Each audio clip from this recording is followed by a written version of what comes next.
just normal, regular. My No, that's not regular. That's not regular. Creative. Can you say My Life Creative? My Life Creative. Right? Yes, slow exposures. That's it. Yeah, you were the one who told me about that. I just knew. Which I'm grateful for. Oh. It was just you're surrounded by blackness. But then once I did, I set up my tripod and just started shooting, and it's so addictive. It's just because you don't. He's so happy. Yeah. Yeah. If we could only bottle that up. Oh, I know. And hello and welcome to My Life Creative. I'm Richard Zombeck, and I'm here with Pamela Joy. How you doing, Richard? Hey, that took you a little while there, just to pop up and say hello. So, this episode, we have an interview, again by you, with, we were debating about the pronunciation of her last name, but we were. It's Becky Venteicher.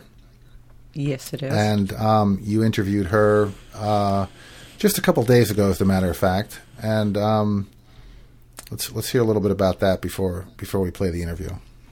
Okay. Well, I have known Becky for, as she reminded me at the beginning of our little chat, we've known each other since like 2012, 2013, solely by, we took an online workshop together and have remained friends ever since. And I have a little postcard that, a print that she had sent. I think we were part of a print swap one year that I still have on my desk to this day. I have always been enamored with her work. It has a mystical quality to it. It's enigmatic and surprising in some ways, but it's very beautiful. So it was interesting to talk with her and just get kind of her take on things in a way that made, like, again, it was like coming off the heels of Anna Larson, which is where or Anna Christine Larson, which is where I had kind of realized that I don't want to inflict sort of my things I struggle with onto people that I'm talking with, right? And we talked about that a little bit. But what was interesting is, like, so many people, I get off the call with them, and I feel like in her case, I wanted to have a tripod and go out into a field in the middle of the night and do night photography. Like there's an effortlessness about a lot of people that when they go into these things, like, they're not bogged down by a lot of the fears, genuine fears that I have, or the hang-ups, or I'm already going to be terrible at the beginning, so I even bother. So it's just, again, it fascinates me how different people just get out and go do things and do it and do it and do it and do it and do it. So I think her interview was really interesting. Her work is beautiful, and I'll leave it at that. Yeah, and from what I understood, and I'm not crediting anyone with anything, because I would never do that, but it sounded to me during the interview that you played a role in the night photography somehow. No. Oh, I thought it was like, it was after talking to you, and she had said that because you had said something, or the camera setting, or something like that was after having talked to you. Oh, I don't remember that. Could be my old brain. Maybe. I mean, you are 50. Maybe you are 53-year-old. That's pretty ancient. I know that that she had found a lot of the comments that I wrote, I guess my feedback on other people. When we've had to post pictures in different workshops or online groups and give commentary to other people, like, my art history background kind of kicks in, and I love art history, and I I just intuitively will see a connection to either a time period or work, and I'll recommend people a lot of times what I say they never had considered before, and they found it helpful. That's what I remember. Okay, so maybe that was it. Well, anyway, without any further ado, let's listen to that interview. That would be great. Yeah, no, this is good. I've just been actually going through your Facebook page. And, oh gosh. No, I love you. So we're going to talk about a lot of things because I don't know if it's that I get your work a lot, but I love these motion and the effects and. Aww. But anyway, thank you for agreeing to talk with me. Thank you. I'm excited and honored. Yeah. I'm very flattered. No, I think that you're a quiet person, and I'm glad that I've seen you in a couple exhibits and in a couple of magazine features. I'm really glad that you were in the Southern, there was an exhibit that was for Southern photographers and landscape, something like that, right? Yes, slow exposures. That's it. Yeah, you were the one who told me about that. I knew. Which I'm grateful for. Oh, well, I know nothing about you, so why don't you tell me about you? That's crazy because I've known you for a lot of years now. I know. It's funny. Yeah. Gives me a chance to kind of actually meet people that I've known for years and years on Facebook. And I think we met in Bloom. Yes? Isn't that where it started? I don't know. I poked around in Bloom a little bit. I don't know. It might have been. It's been That's so long. I know. But definitely through Deb Schwedhelm, her classes. Yes. And continuing the journey. Yeah. Yeah. Well, so tell me about yourself, your background, how you grew up, where if you grew up in the South. No, I'd love to know more about you. Yeah, no, I didn't. I don't have any, great adventure stories from my childhood, really. But, I grew up in, it was near St. Louis, Missouri. I'm a Missouri native. Grew up in very Midwestern suburbia, right outside St. Louis, about 30 to 40 minutes away. My parents they're still in the same house, so I get to go back and visit my childhood home a lot. Let's see, I wasn't super artistic as a child. I had a lot of fleeting interests that I'd do for a year or two, and then I'd move on to the next thing. So I've never really, up until adulthood, till I started photography, I really didn't consider myself very artistic. What was growing up like?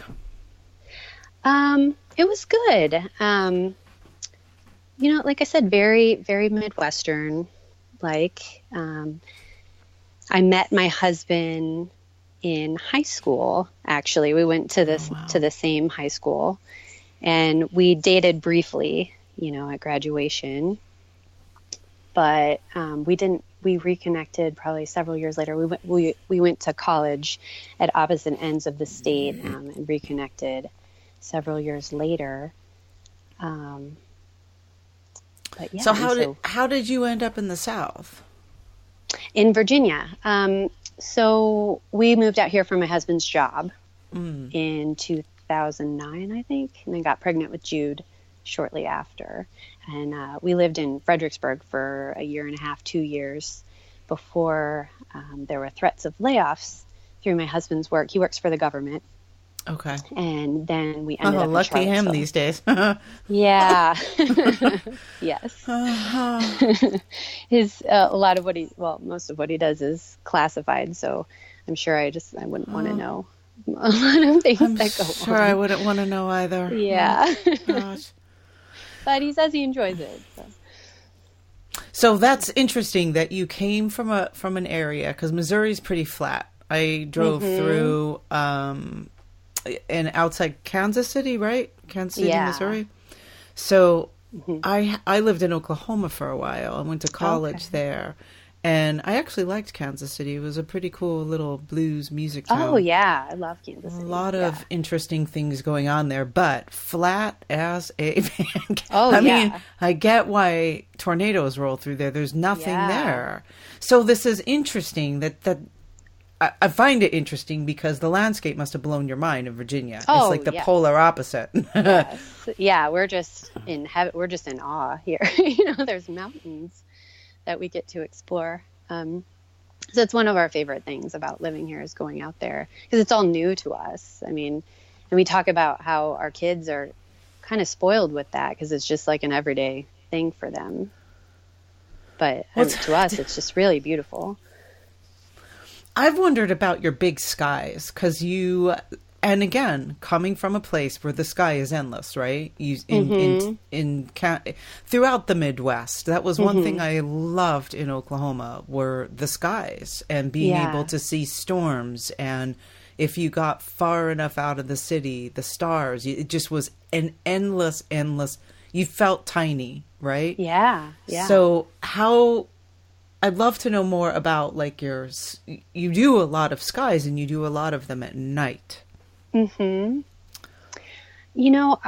think a lot of that was spurred on by my son. He's gotten really into science and space in the past year or two. And I was just getting bored and needed to try something new. So my husband suggested that I just try star photography. So I went out one night and to be honest, it was freeing, but another part of me, you drive way out into the dark and then you're sitting in the car and there's nothing around you. So I was a little bit afraid to get out of the car. I had to talk myself into it. It's just, you're surrounded by blackness. But then once I did, I set up my tripod and, just started shooting and it's so addictive. It's just because you can't, obviously, in my photos, you see a lot more light than you can see with your naked eye. So it was just fascinating to me. I'd start with the long shutter speed and just let the camera roll. And then you could see, on the back what you captured. And there was just so much more that I could see with my eyes. So it just becomes addicting. And you don't want to get back in the car. And so, I've done that as much as possible. I have goals of going out and shooting the Milky Way, but it's hard with 2 small children at home to have the energy to go out at midnight, and drive 45 minutes or however long it takes out of town. So I'll do that one of these days, maybe in the summertime or something. I have to look up when it's most visible, but yeah, it just kind of became addicting. And then, I'd try it and then I'd realize my limitations and it just wasn't turning out exactly how I wanted it to turn out. So I got a wider lens and then went out again and I'm still experimenting. I don't feel like, I'm an expert at it, but it's a lot of fun. Just something new. Mm-hmm. And it's eye opening because, there's just, and I like the metaphor that there's so much more light out there than, you can see. It's hidden and the camera sort of brings that out. That's a really interesting, I never thought of it that way. Yeah. That what you see, because there was, last summer, my husband's father was an astrophysicist. And one of the last times I saw him, we had just gotten back from, may have even been 4th of July. We went down to the beach to see the fireworks and we came back and they're up in Maine. So it's, even where they are in southern Maine, it's still visible. You see a lot of sky, like you can see the stars and things. And we just watch satellites. There are all these satellites going on. So it's fascinating how much is going on. It's a busy place. Oh, yeah. Yeah, and you can catch shooting stars. And, I might not even see them with my eye, but the camera catches it, too. That is wild. I love them. Yeah. I'm like, really, I always look forward to seeing them. I love them. It's just, it's got feeling and soul in them. They're mystical. They have something about that. Yeah, so Yeah, it looks, if I feel that, right? With your children, so I'm always fascinated to hear just I'd like to know what a day in your life looks like. I don't know if you really want to know. I do, because I'm trying to knock down this notion that, artists live a certain way and that creativity happens in a certain space. For some people it does, right? Yeah. For some people, I think there's a formula and they have the means and the freedom or the whatever. For other people, it just sort of appears in pockets. And so I'd love to know what your day-to-day looks like and then how your artwork shows up in your day-to-day. Yeah. So I'm a stay-at-home mom. And, I wouldn't call my day glamorous by any means. I'm thankful. It's not for everyone, but it works for our family. It's a lot of cleaning up. It's just, my 2-year-old likes to fling food across the kitchen. And so it's a lot of resetting, our house just back to zero. And that's not even including like cleaning bathrooms and stuff. It's just a lot of cleaning up toys and, just doing the everyday mom thing. So, I think for me, there's, motherhood's tough. There's a lot of drudgery that goes into it. There's a lot of really good too. And for me, I sort of use photography to find the good and what I'm thankful for in just the everyday, mundane, day-to-day life. Just, the extraordinary and the ordinary. Mm-hmm. So, I don't ever plan certain times of my day to be creative. It's just as I'm feeling it. Some days, I feel like I just crave it. I'll just get this overwhelming wave over me. It's the only way to explain it. And I feel like I have to pick up my camera. And, it's sometimes inspired on, by what the kids are doing or maybe the way the light's shining in the window. But I just get this feeling like I have to create something. I think that's just when I'm happiest is when I'm making art or when I'm, capturing something. So I don't know if that answered your question. No, it does. Yeah. It does. Yeah. And you had mentioned this story about the bracelets. I'd love for you to talk about let people know about that story and just how that shifted, because I think it comes back and around to a few things that you just said about a moment of being thankful and wanting to remember that moment. Yeah, I knew you were going to ask me about that. I put the letter next. Do you want me to read it? What he wrote? I would love to just talk about. Okay. Yeah, or you. Well, yeah, just whatever. Just talk about it. Yeah. Well, so my husband, like I said, he works for the government, and he's a civilian, but part of his job sometimes is to deploy overseas. And so he was in Afghanistan for 6 or 7 months, and I only had my son at the time, who was 2, and flinging food. It was, oh my gosh, doing whatever he does. Drawing animals, flinging food. Oh my gosh, yeah. With him, it was a lot of running and chasing. So it was a hard day, and I received a letter in the mail from Jerome, my husband, and he had gotten me this bracelet, and I took it out, and it was it was pretty. It was a little bit tarnished, so it was kind of like, oh, maybe in route, like it lost some of its shine because it takes a long time for mail to get here.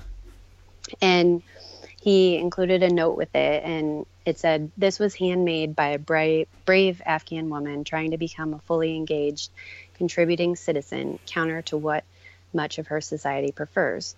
Although it's not the most expensive or beautiful thing, it's a string of events that hides its beauty and its faults.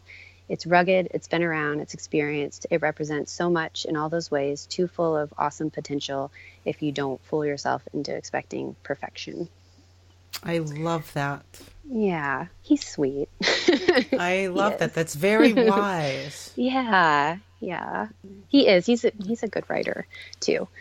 But yeah, so that it just sort of provided a healthy dose of perspective. You think of all these women in the world who don't have voices like we do, and I'm complaining about cleaning up food off the floor, and not to downplay that. It is, motherhood has its hard times, but I just love that this woman made this bracelet and went ahead and made it anyway, counter to what her society prefers, and that was passed on to me. And I just found that really inspiring. So the bracelets became a metaphor for me that, there's no manuals in parenthood, or life really, but I love the challenge of finding really beautiful moments in days that feel especially chaotic. Like I love that particular challenge, just to see if I can do it. I should probably mention I have a background in psychology and counseling, so I really enjoy just thinking about things from that perspective. I'm not practicing, but that's what my master's is in. That's interesting. Yeah.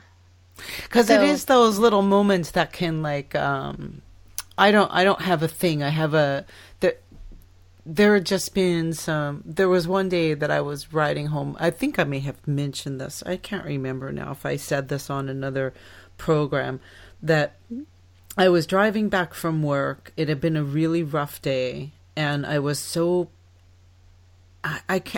angry and feeling sorry for myself and frustrated. And it was like stuck in traffic. And I lived in Seattle at the time, and I loved Seattle. And it just didn't seem fair that I couldn't get to where I wanted to go. And I look out the window, and there is a guy with one leg riding a bicycle. Yeah. And it was like that zeitgeist, right? It's like, boom. It just hit me like the universe speaking to you. Yeah, wait a minute. Yeah. Think about what his challenges are, and look at him. He's riding his bicycle. And it shifted. Like there have just been a lot of moments, and I pay attention to them because I think that those little moments are more important than the moments that we're feeling settled and thankful. And it's those other times when you realize you're not, and something happens and like wakes you up to, oh. Yeah, I agree. So within those, I have to ask about a couple of these photographs. And I wanted to start with the one of your son with the hose. How in the world did that happen? Because that is perfect. It is absolutely the moment, the decisive moment. It is perfection. The whole thing. Yeah, honestly, that photograph is such a gift to me because Jude, my son, loved playing in the water and the sprinkler, and I had just been wanting to photograph him doing that for days. And so one night I just said, we're going to go in the backyard and he can just play in the mud and the sprinkler.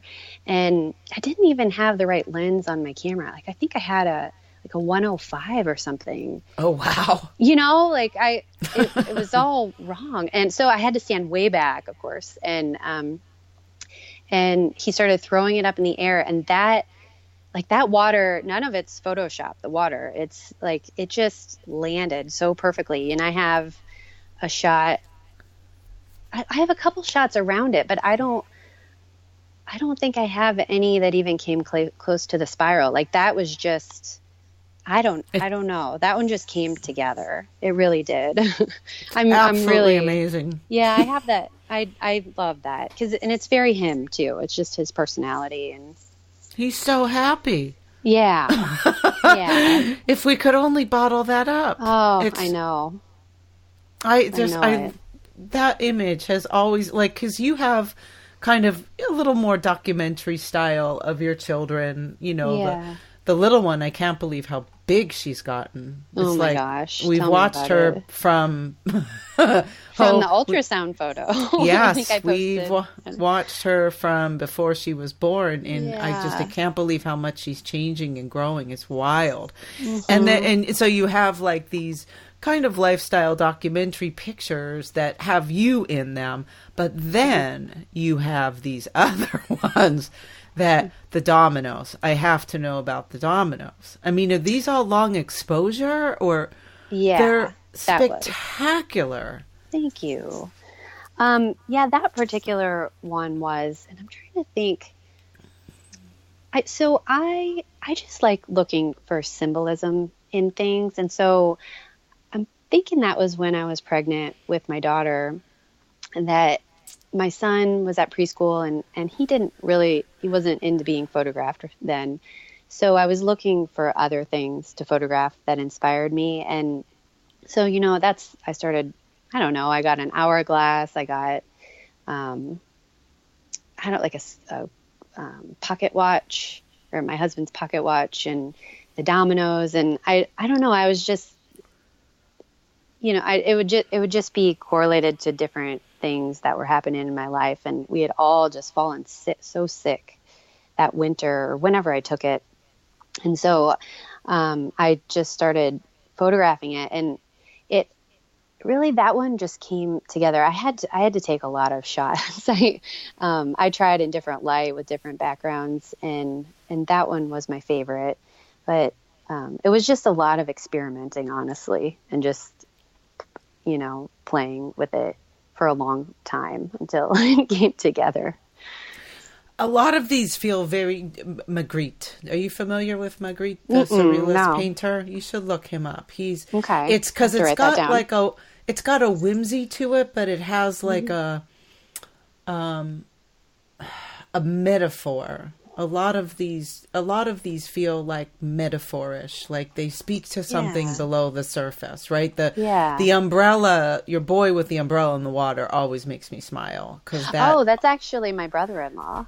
Oh, is it? I thought it was your boy. Yeah, no. He looks like a little boy in there. I know, because he's far away in it. Yeah. That to me is it's got a humor to it, and at the same time like a mystery to it.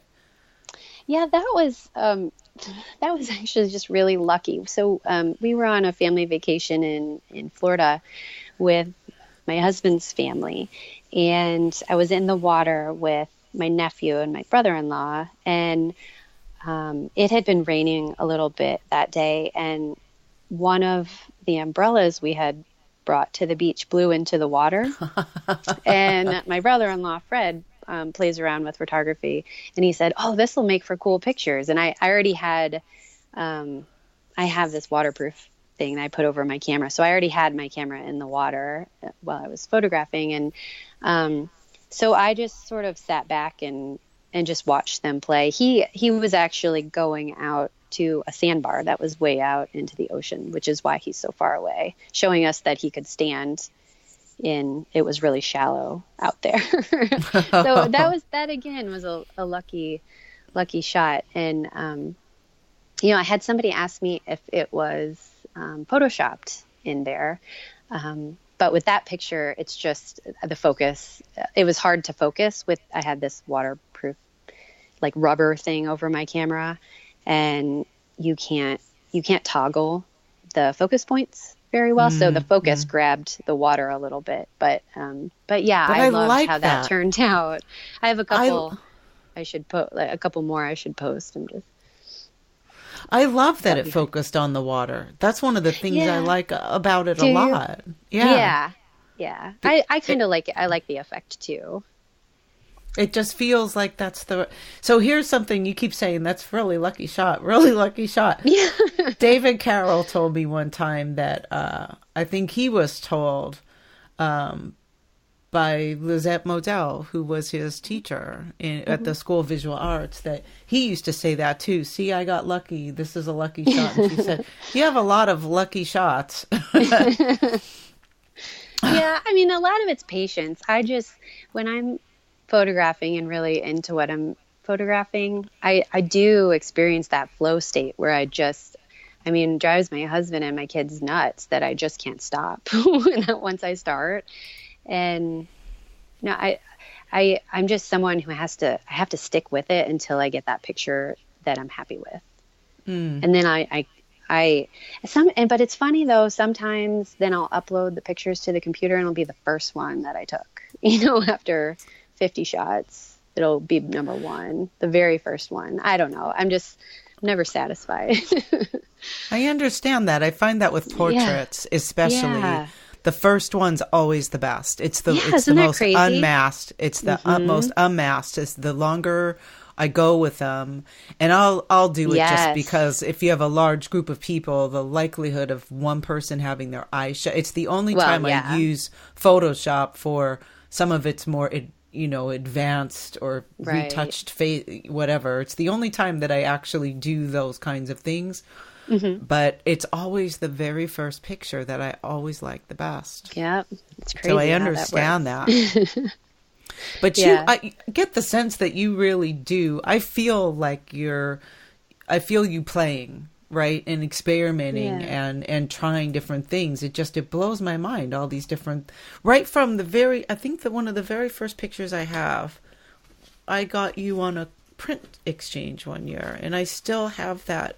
Keep going. I love that. The typewriter, keep going. It's still on my desk because I love it's really inventive. You have a lot of, I like how you play around with, I guess it's all really slow exposure.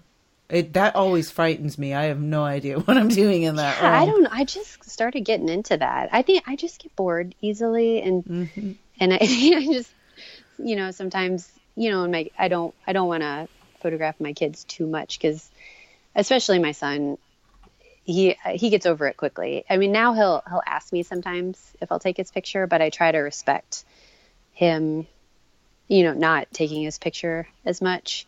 And so I just, I sort of gravitated towards other things. And I really enjoy the slow exposures. I don't know what it is about them. Like you said, maybe just they're kind of mystical, like they come from somewhere else. They have like a ghostly quality to them. Yeah, and it's just kind of neat to see how they turn out. Because you don't always know when you push the shutter. What's going to happen? Yeah. So sometimes it's a surprise when I upload them. So are these they're all long exposure, or they're a mixture of long exposure, double exposure? I would say both. Like my mountain ones, I think some of them are long exposure and double exposure, where I just start playing. I really like capturing the feeling of a place. I get really frustrated when I'm out in the mountains, and I'm never out at the right time where if you're a landscape photographer, the time of day where you should be photographing it in the best light, we're never out there then. So I just start playing, and I also don't have very good filters to capture a landscape properly. So instead I sort of try to capture the feeling of it, if that makes sense.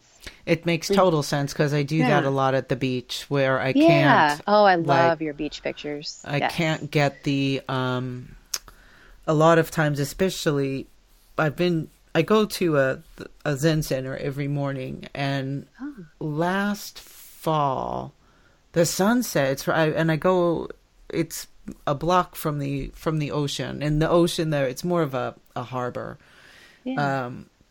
And last fall, I really started committing to going regularly. And so I just once a week, every day as part of my little routine, I would stop and take a picture.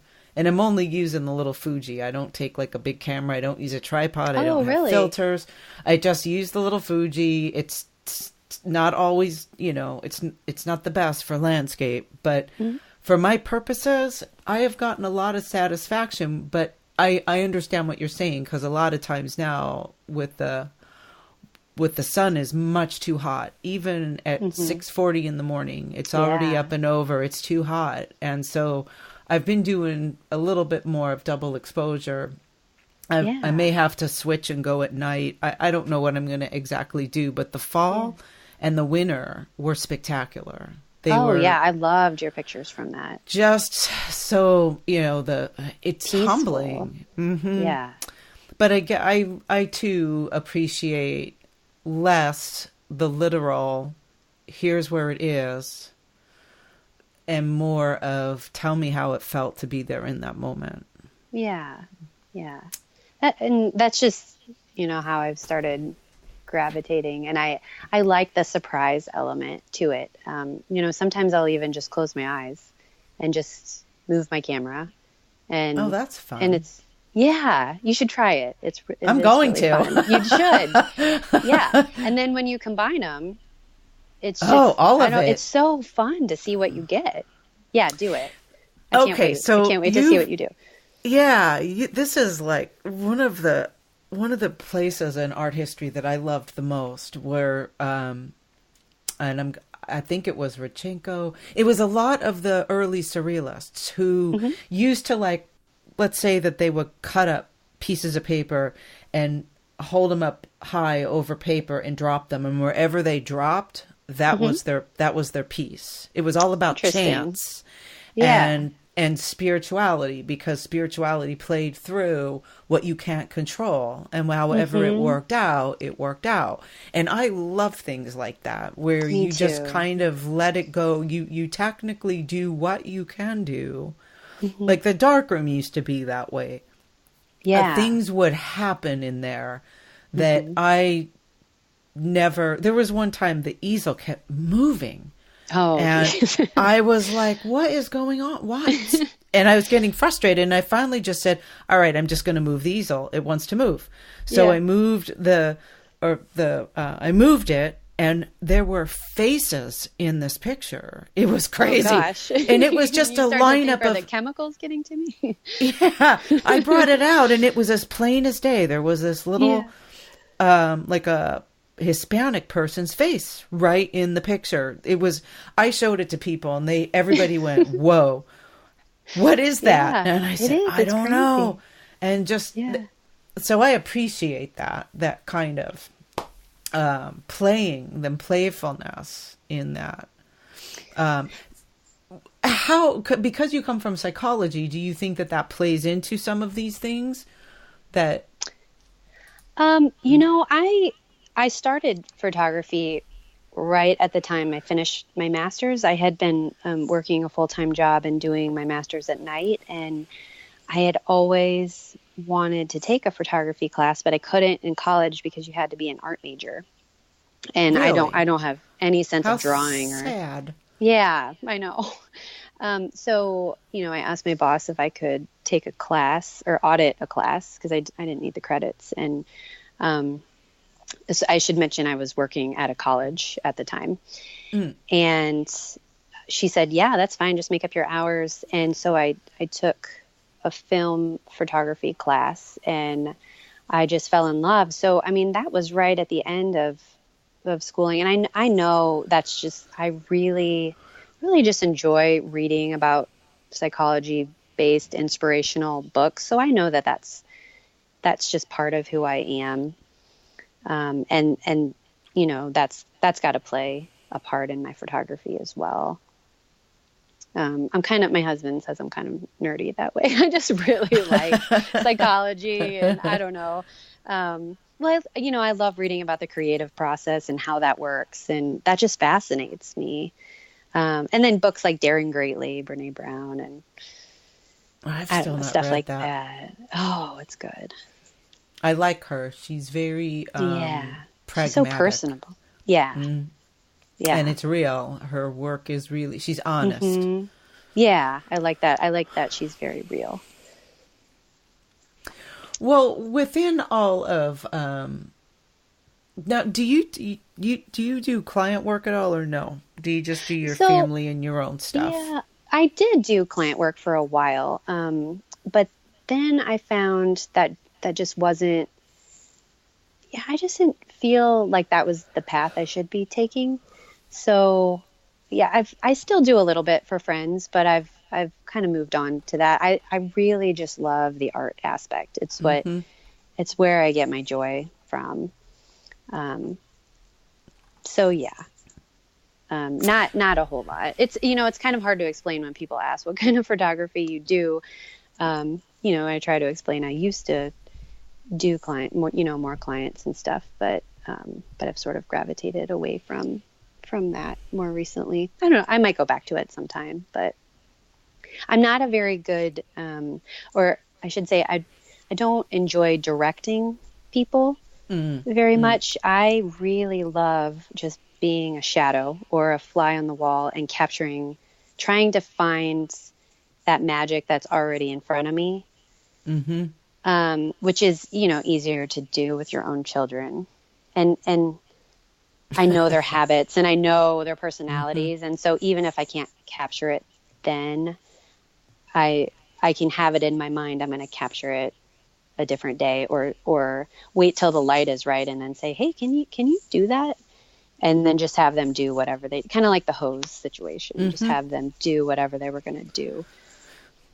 Well, a lot of that too comes from access, right? You have, your home, the light, what it looks like at certain times of day and what their behaviors are. That some of it is really just knowing, how do I want to say it? You're intimate with the behavior and the surroundings.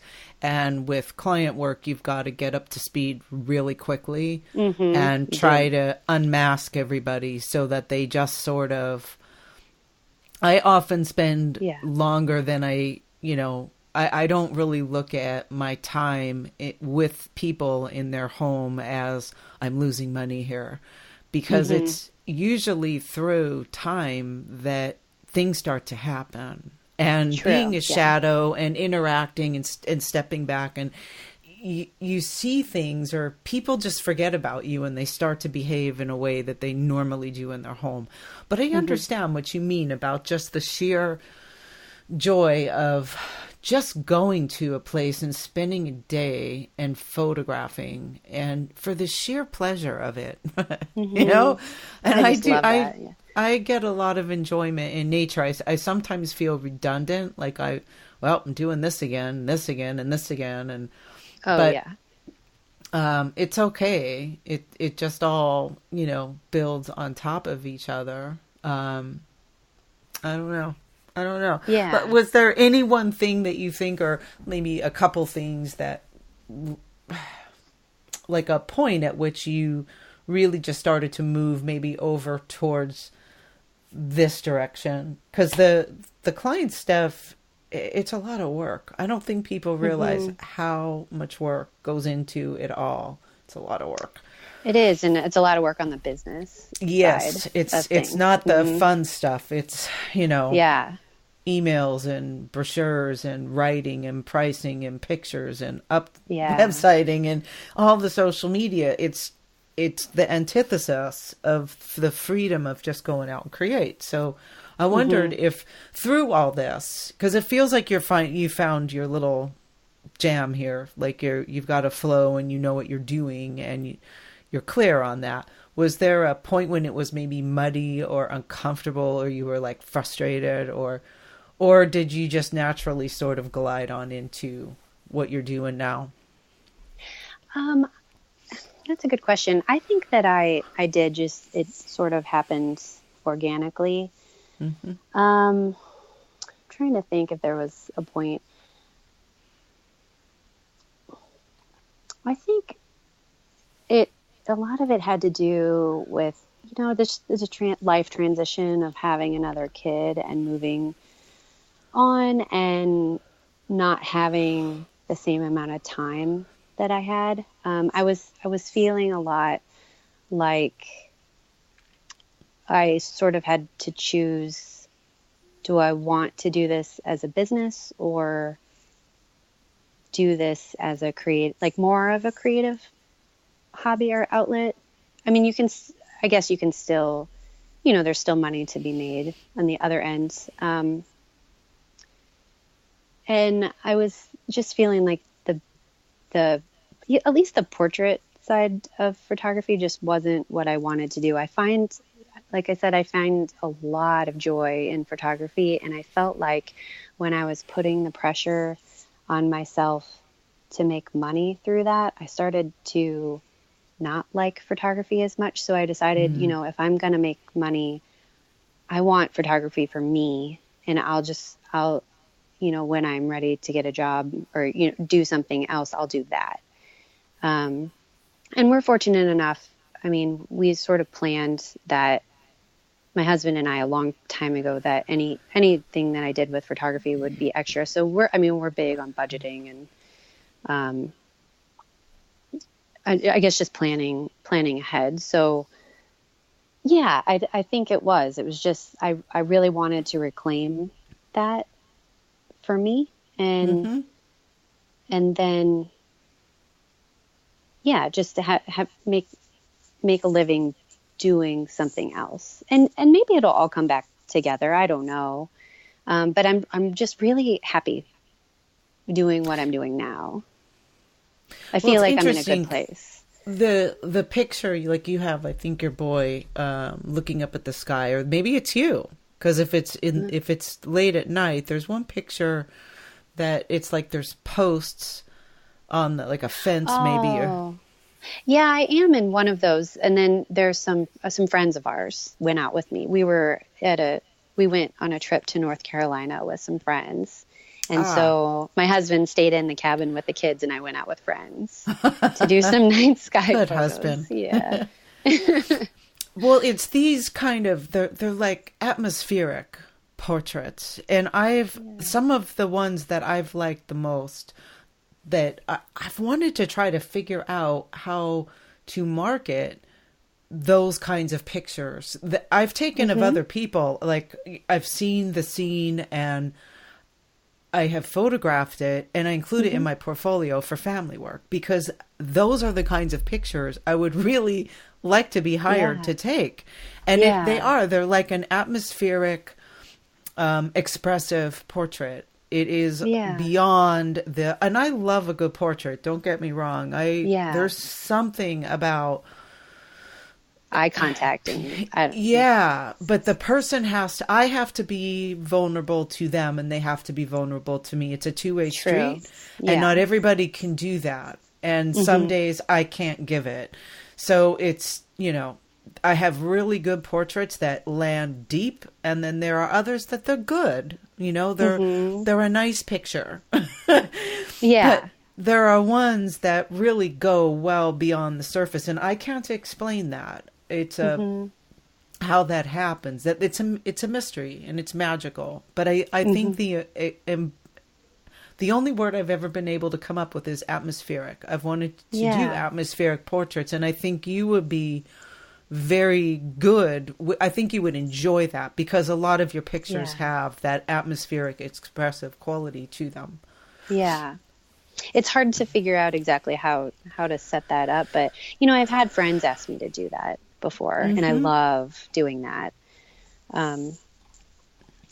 But yeah, I agree with you. It's the logistics, marketing. How do I go out at midnight and take you with me? And a lot of it depends on, with the star photography, it depends on the weather, and there's a lot of factors, if people are willing to go out in the cold. I think a lot of your pieces would work well conceptually with the right kind of a senior, or the right kind of a family, where, especially with these objects, imagine the book with a person standing behind it. I think that, don't sell yourself short on, I think of Brooke Shaden and Joyce Tennyson. They've carved out a healthy, lovely place for themselves. It's their art, and people Yeah. commission them to create a personal piece of art. Yeah. And I think that I'd be interested to see what you did with that, because I see it. I mean, I can see I can see that happening. Yeah. That's interesting. Yeah, no, I'm excited to see where it takes me. I feel like it's, the thing I love about photography is I feel like there's always something new to learn. If you get stuck, you can experiment with something else. Try something you've never done before. Like shoot the stars or. So yeah, I'm excited to see where it takes me.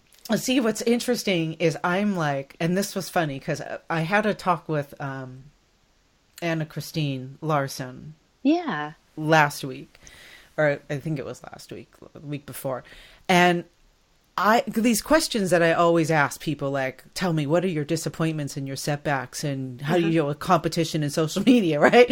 And she doesn't have any disappointments or setbacks. Like there weren't anything. It's just not part of her psyche. And I was dumbstruck by it, because I realized these are my questions that are my internal nemesis, right? That I've kind of thrust on other people, like, you have to have, surely you have disappointments and things like that, when not all people may have those things.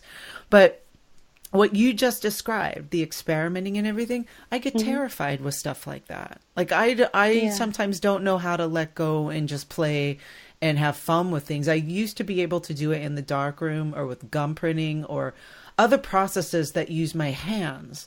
But with the machine, I have not been able to like somehow connect with it on a soul level of, like, so there's the endless search for the camera that I'm going to feel this love connection with, right? Yeah, yeah. And I think I finally my husband said to me one day, you may never find a camera that you have a soul connection with. That might be your path, right? And so I stopped looking for this piece of equipment. But I love your enthusiasm. I mean, I like how you approach it in like, oh, I could try this. It's optimistic and it's free. And I think that's like the space to move towards. I wish I had that more of. I have to consciously put it in there, but just to play. But I think too, sometimes you can't force things. Like I think for a long time I told myself, oh, maybe I should try weddings. And I just don't have the desire to do weddings. I might second shoot sometime for fun, but it's just, it's not part of me when I think of what I want to do. And maybe for you, that just, it feels more forced. I love that you found this podcast thing. Yeah, I think that's fun. Perfect. You always had the most thoughtful comments to say in our photography group online. And I love that you're doing this. So I think you. too, with creativity, sometimes it can't be forced. You have to have something that wants to do it.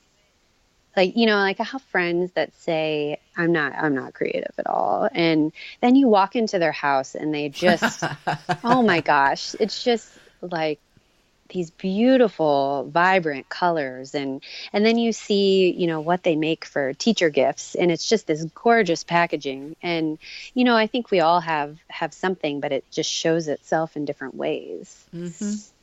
And just paying attention to what you like and what you have the urge to do. Well, it's just, it always strikes me as a lot, like when you were saying all those things, I could try this, I could do this. I'm like, yes. And I get very excited. And then, I just know that I live with a lot of fear. I've had it for a long, okay, my husband's not going to like that noise that just happened. I should close my email. Okay. Oh, I didn't even hear it. Oh, I heard it on my end. I just know that I have a lot of fear, and that makes its way into, it shows up. It will, it's gotten better. And it's good for me to hear things that, like what you just said, because it's like, right, it doesn't really matter. Just go play and have fun. Yeah. And I think fear is just part of it. That's just part of being artistic at all. Just, thinking like, oh, I should not post this. This is weird. And sometimes just saying, well, I'm just going to put it out there and see what happens. It is interesting, the censorship that goes on with the images. Oh my gosh, yeah. Because, the people that tell you don't only show your best work, and other people say, just show your work. Now, only show one picture. The rules but the censorship. And there's like hundreds of photographs I've taken that I've never shown. Oh, yeah. I just don't. Me too. I don't want to, Yeah. Or I know, and it's interesting to kind of look at that. Maybe it's because I know it won't get a lot of likes, which then I go, yeah, well, I'm not like one of those people that gets lots of likes anyway. So what does it matter? Oh yeah, I'm not either. But that's okay.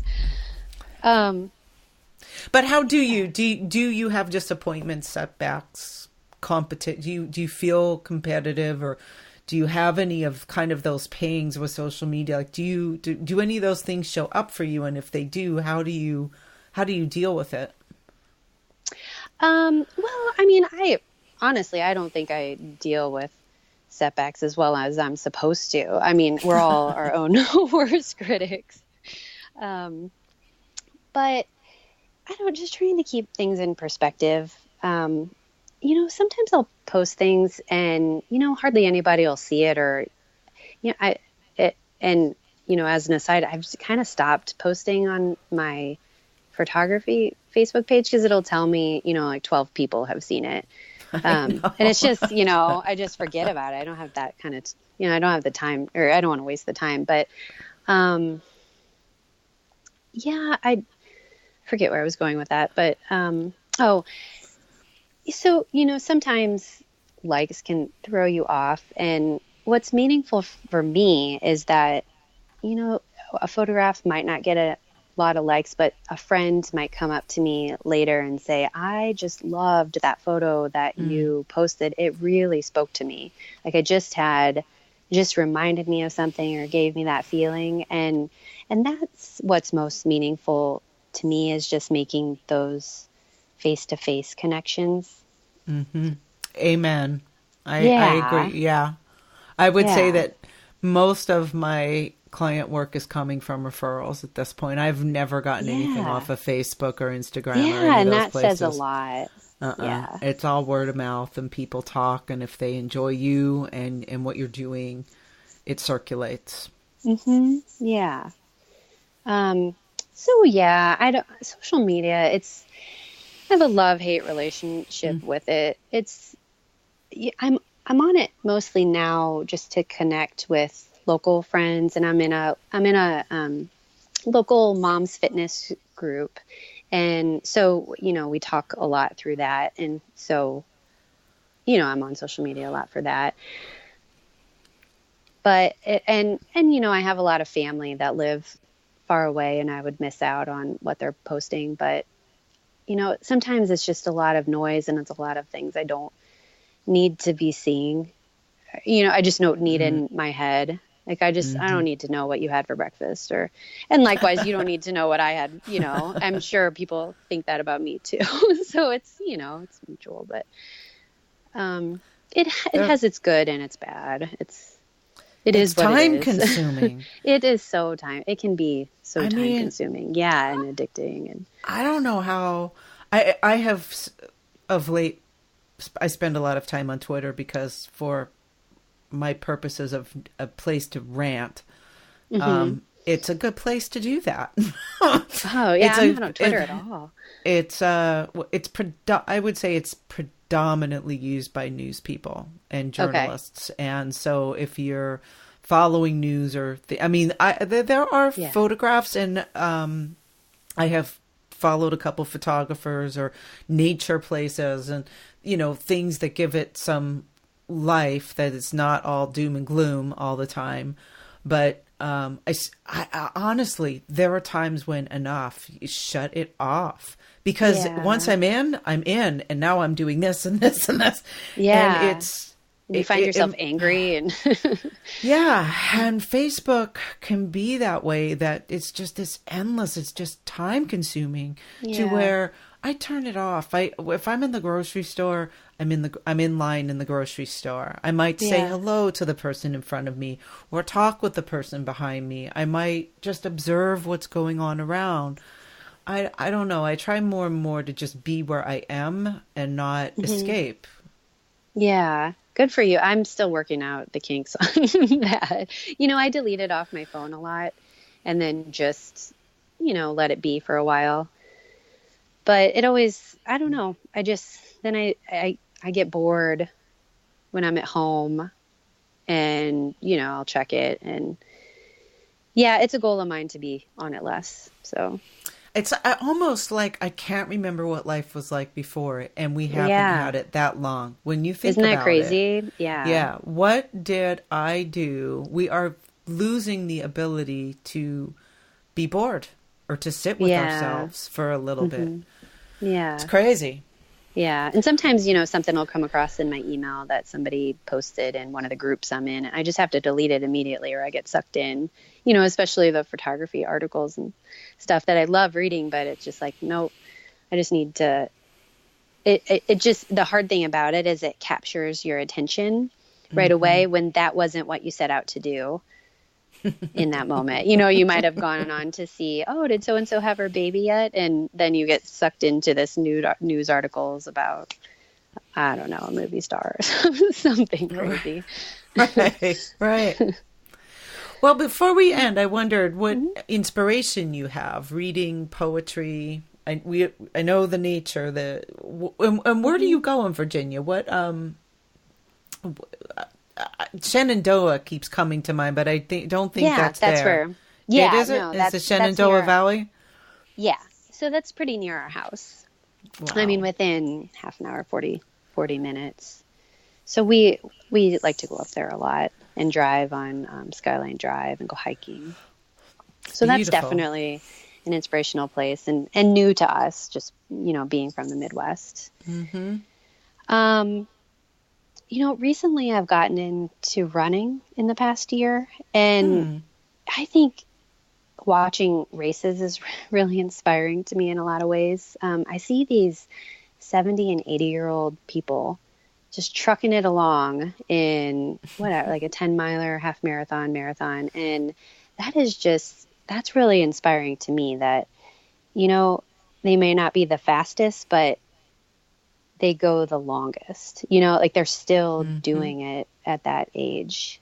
They're in it, and they put in the work, the drudgery every day. And it might not be drudgery because they have the runner's high and it feels good. But just watching people do difficult things is inspiring. The change of seasons, books. Do you like winter? I don't. I've tried to embrace winter. I think I've tried to embrace it in the form of snowflakes. I like the metaphor they give, that they're just all so unique.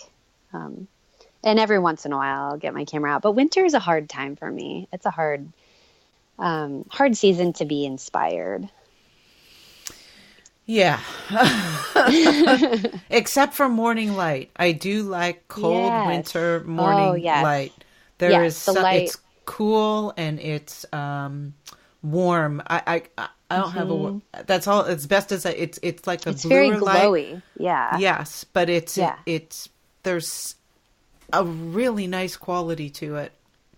Yes, I agree. Walking back from the bus stop, I say that a lot. I love the light that time of day. But I'm with you as we have like a nor'easter tonight. Yeah. Snow and ice and slush. Oh my gosh, are you serious? Oh yeah. I'm very serious. Oh my goodness. It's like the winter that wouldn't start and now what won't end. But it's April Fool's tomorrow, so we'll see what happens. Yeah. That's crazy because we've been having an early spring here, which is, I mean, it's good and it's bad. There's going to be a lot of bugs, but all the trees turn super early.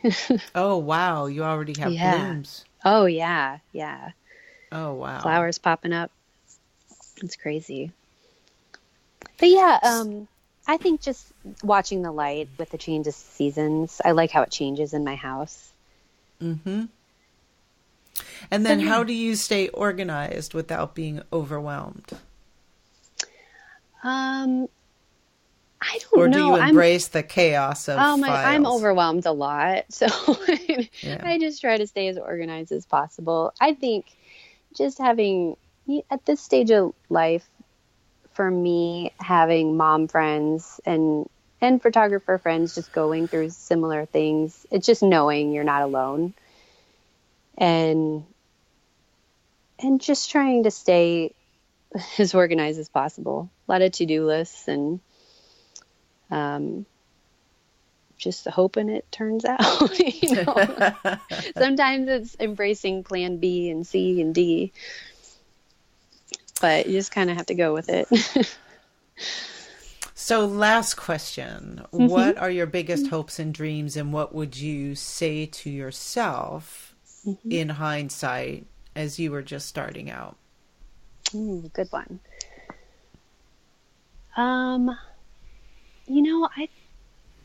I'll answer the last question first. I think I would tell myself to pay attention to what I like to photograph more and not try to force things.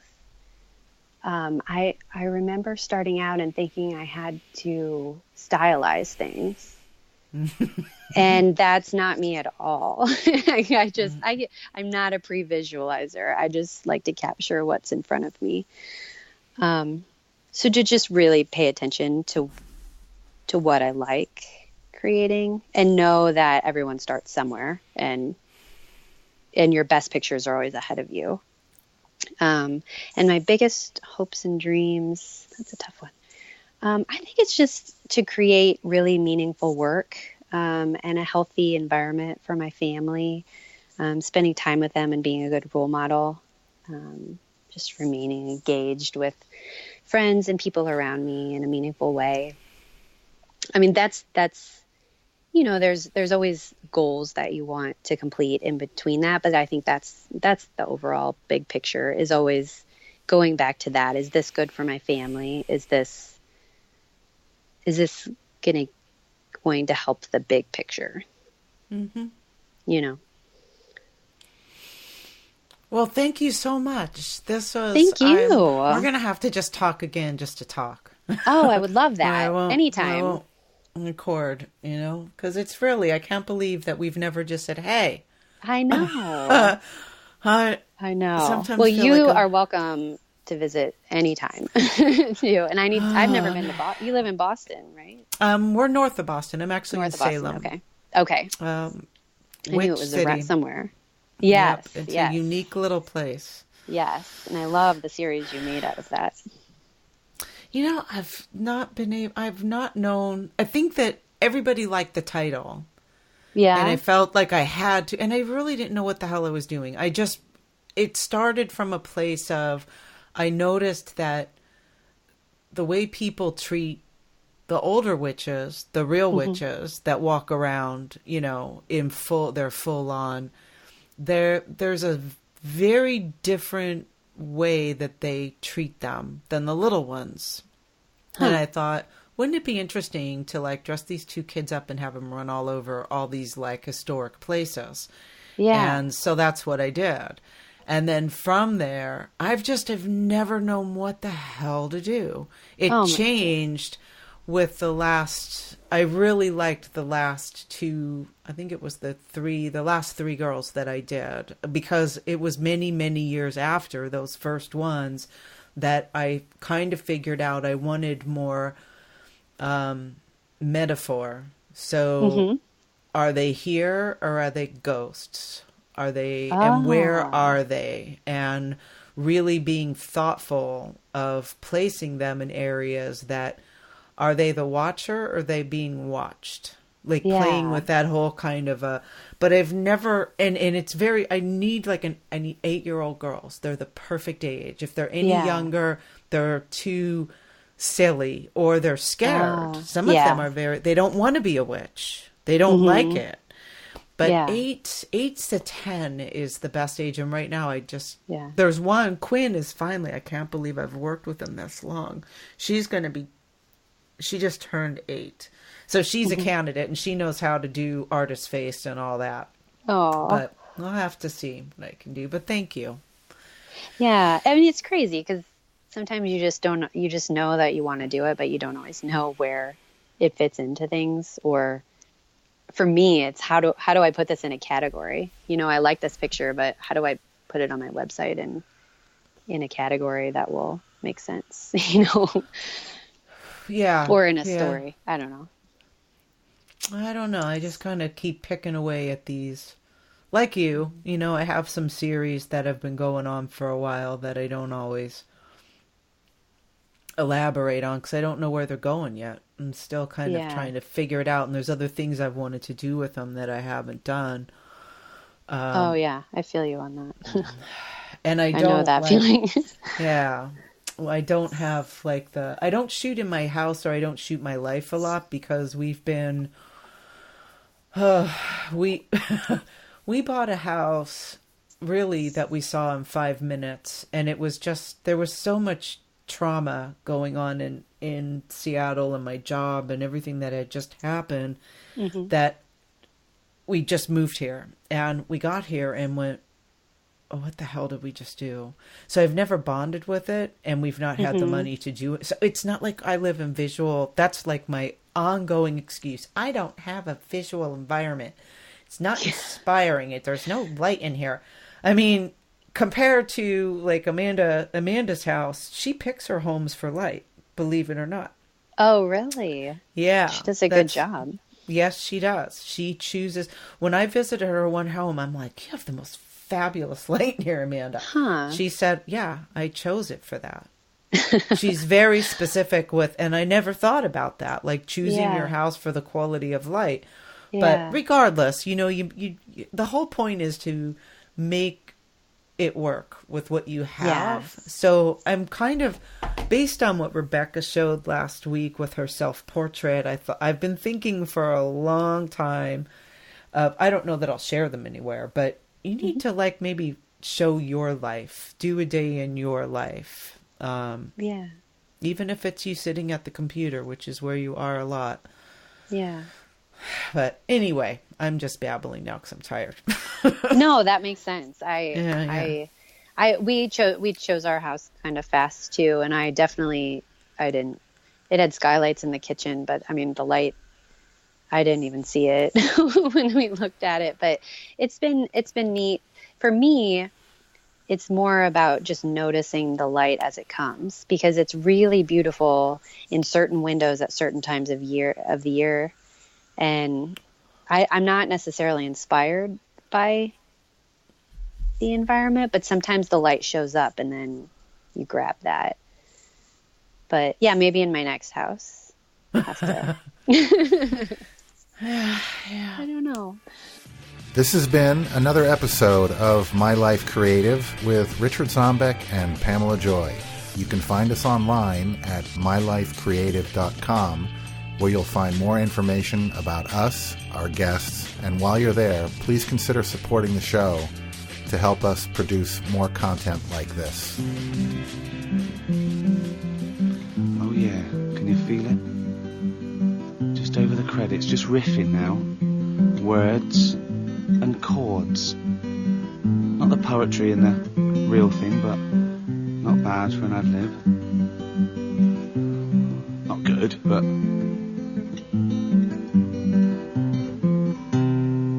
And it's not long enough, so just do a little bit more. And that's nearly done. That's the final credit there. That's the end.